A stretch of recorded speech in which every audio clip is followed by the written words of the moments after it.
Initial meeting of PAMS was held in November of 1994 when I called my colleagues from Jose Reyes to form this multi-specialty organization. 8 of them came, but it was Dr. Armando Lorenzo from Cavite who was very supportive of the idea.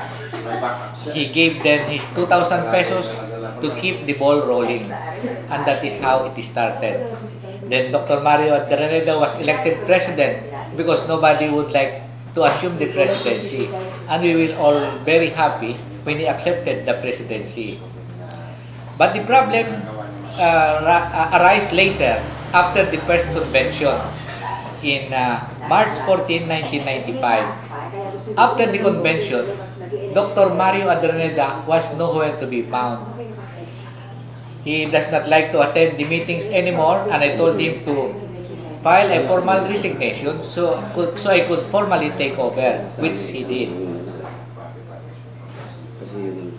And the next convention was held December 1 at the Diamond Hotel, and it was very successful, attended by almost 500 members from all over the Philippines. During the early days, nobody would like to become president of PAMS, so much so that I repeatedly became president for 5 times all those years. There were only 2, Dr. Paglinawan and Dr. Ronsairo, who became president in between my presidency. I would like to correct the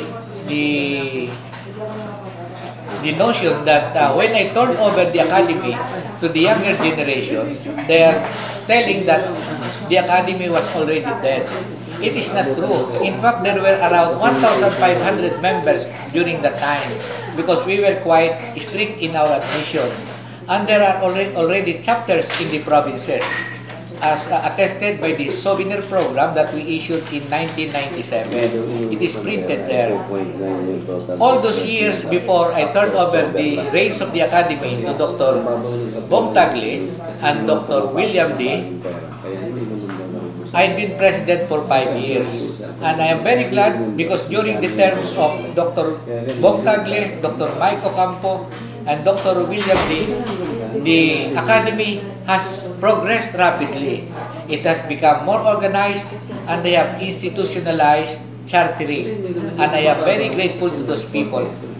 May your tribe increase. Thank you so much, and good day.